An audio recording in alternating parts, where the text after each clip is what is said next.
プロが選ぶはい好きな T シャツ3選、はいということで、実際ベンさんが、まあ、所持していて、こちら販売もされてるんですか。はい、これ載ってますね。販売もされているものの中から好きなものトップ3を選んでいただきました、はい、なのでそちらを一点一点簡単にその好きな理由とか、はい、なんかそのヒストリーとかがあればはいはいご紹介していただきたいなと思います。そうですね、はい、じゃあ1個目から、はい、まあね、先ほども言いましたけど、私90年代学生だったんで、はい、90年代前半で日本で最も人気のあったアメリカのバンドっていうのはミスタービッグなんですよ。はい、なので多分僕と同じぐらいの世代の人はミスタービッグって言ったら、まあ、洋楽聴いてれば多分分かると思います。はい、僕正直全然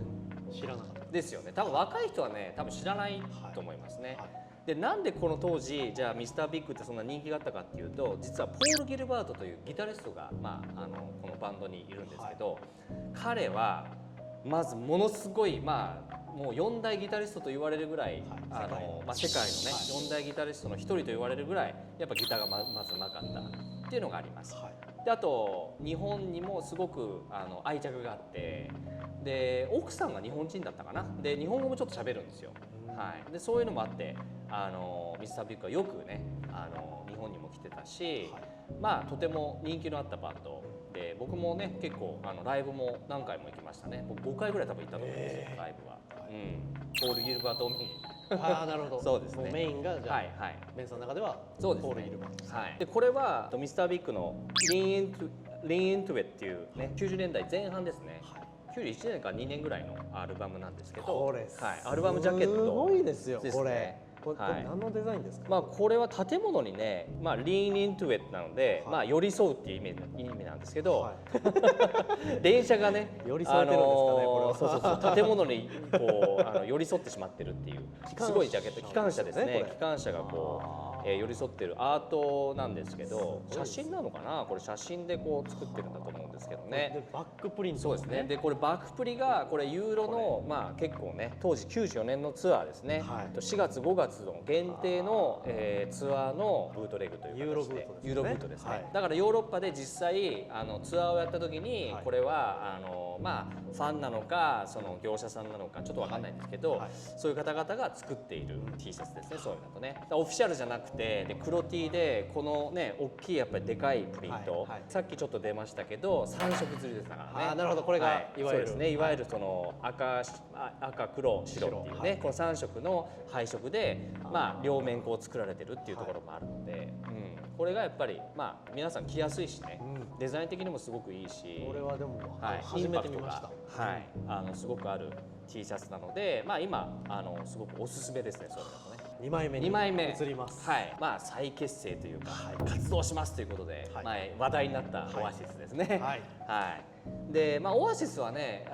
やっぱり90年代でまあ一番多分人気のあったイギリスのやっぱりこうバンドっていう形にやっぱりなっているので、昔からのねファンの方々がすごく多くて、で2000年前半ぐらいにもう活動休止をね、中盤ぐらいだったかな、もうしちゃって、今年ね、日本にもかな、日本もライブ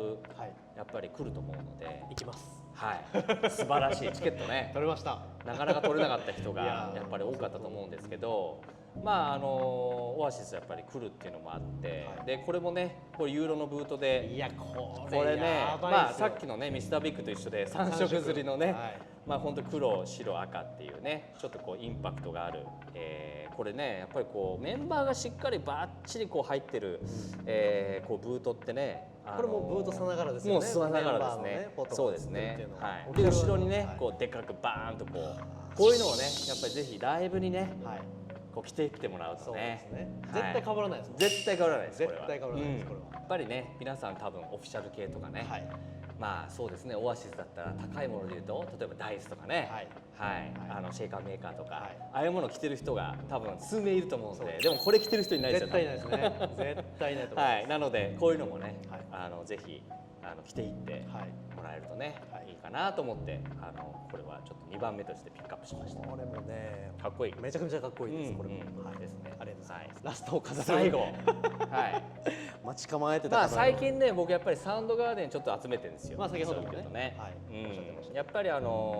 ドガーデンってね、まあクリスはもうなくなっちゃったので、もうサウンドガーデンがねもう聴けることはもうないんですけれども、本当こうシアトルの、いわゆるこのグランジのね音楽を本当作り上げてた土台のバンドってやっぱりサウンドガーデンがやっぱり出てくるぐらいすごくやっぱり有名なバンドですし、でこれはねすごいこうブートでこれロングスリーブでこれもユーロ系なんですけれども、これバックプリがねすごいんですね。はい、このねダウン・ザ・アップサイドのねヨーロッパの96年のツアーなので90年代中盤なんですけどね、はい、この大きいねバックプリント、それからこれも3色刷りですね。そういうとねこういうゴールド系とね、ゴールド白黒っていうね、この3色で刷られてるものっていうのはやっぱりなかなかなかったりするんで、このバックプリにやっぱりこう皆さん結構惹かれるんじゃないかなというところと、フロントもねこれねすごいこうやっぱりメンバーがしっかりこう入って、すごくいい写真なんでね、そういう意味で言うとね。これはベンさんがストーリーに上げた時にすぐね僕 DM 送って、そうですね、いくらですかいくらですかってやっぱりこう聞きたくなるぐらい、やっぱりインパクトのある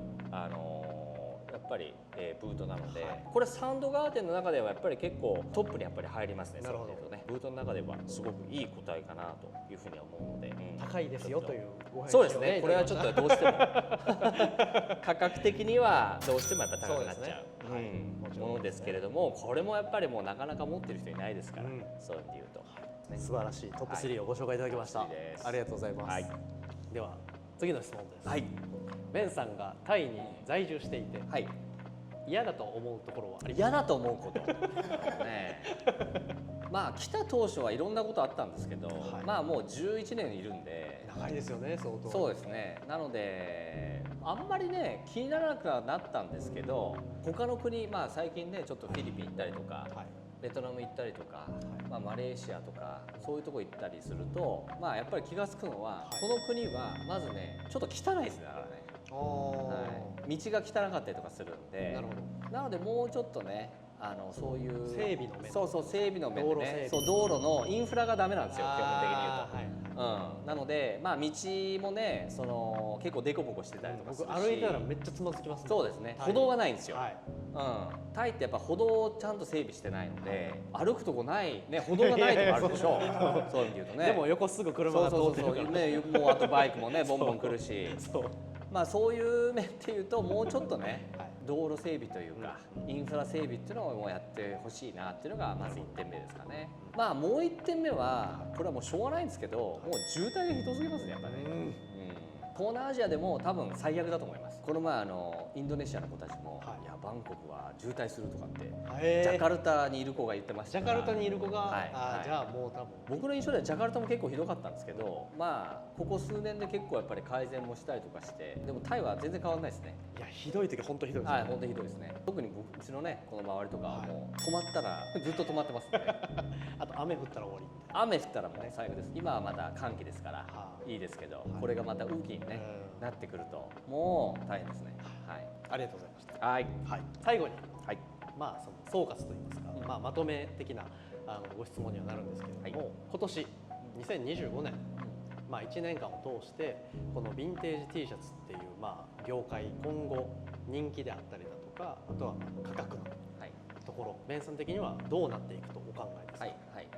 人気は相変わらずかなっていうふうには思います。どんどんやっぱり新しい人が、新しいファンの人っていうかね、これから集めていきたいっていう人もどんどん増えていく傾向はもうずっと続くかなというふうには思ってます。さっき何が上がるかとかっていう話しましたけど、大体どの年も皆さん何が上がったかにこうみんなフォーカスしてるっていうかね、なんかまたバンティすごい上がってるとかってそういうイメージを皆さん持ってると思うんですけど、ほとんどのものは価格上がってないですから、そういう意味で言うと皆さん忘れてるだけです。そういう人ね。例えばピンク・フロイドとか別に変わってないし、ローリング・ストーンズだって逆に下がってますから。ビッグタンとかね、ああいうのってちょっとやっぱ価格下がってたりとかするんで、上がるものもあれば下がるもの、あるいは現状維持のものっていうのもまだまだたくさんありますんで、その高いものだけね別になんか着目する必要も別にないかなというふうに思います。なので人気は相変わらず皆さんあると思うし、これからも皆さんなんかだからもっといろんなものをねなんかこう集めてみたりはい着てみたりっていう形でバラエティ増やすっていう方向で考えていくともっともっとなんか楽しめるんじゃないかなと、いうふうには思いますね。そういう意味でと、はい、僕もまあ今でこそまあお仕事としてまあやってるのもあるんですけど、やっぱり T シャツ集めるの楽しいです。そうですね。はい、でまあよくご質問とかでまあ聞かれるのが、まあそれこそ分かりやすい例で言うと、まあ最近で言うとスニーカーブームとかはいはいあったじゃないですか。はいで今はまあ結構落ち着き組といいますか、そのスニーカーブームとよく比較されるんですよ。なるほどなるほど。スニーカーブームはもう終わってしまったっはいていうまあ意見の方もいらっしゃって、じゃあヴィンテージ T シャツももう終わるんじゃないの、よく聞くんですけど、はい、そもそもなんかその母体の数が違うなっていうのがまず思ってて、はいはい、ものすごい種類があるじゃないですか。はいはい、僕も実際日本で、まあ、自分がこうコレクターといいますか、T シャツを買ってるだけの時代に、まあ、日本国内で見てた T シャツっていうのは本当に一握りっていうのを海外に来てから初めて気づきました。はいはい、もっと掘り下げていけばもっといろんなものが出てきてっていうので、ヴィンテージ T シャツっていうもの自体のその、まあ、人気っていうのはなんか落ちないのかなっていう。そうですね。やっぱりヴィンテージのそのまあ T シャツに限らずヴィンテージの業界っていうのはコレクターのやっぱり領域に入っていく傾向っていうのがやっぱりすごく強くなっていくので、皆さんこうブームとかね、ブームが去ったとかっていう話すると思うんですけど、結局は中長期見るとやっぱり安定化していくんですよ。だから加熱したものが安定してるだけであって別に衰退してるわけじゃないんですね。なるほどね。そこを多分皆さんちょっと履き違えないようにしないといけないかなと。例えばさっき言ったスニーカーもあると思うんですけど、スニーカーのブームは去ったかもしれないですけど、じゃあスニーカーを履いていこうと思う人たちの数っていうのはこれからどうなっていくかって徐々に増えてくると思います。なんでかっていうと、例えば私も今別のビジネスで靴のね、修理とかをやってるんですけど、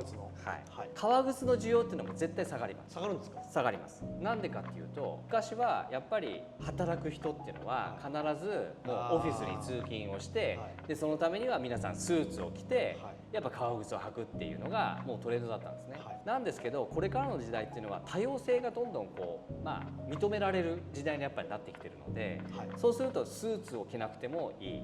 もうちょっとカジュアルになってもいい、そうするとスニーカー履いて出社するっていう人もやっぱり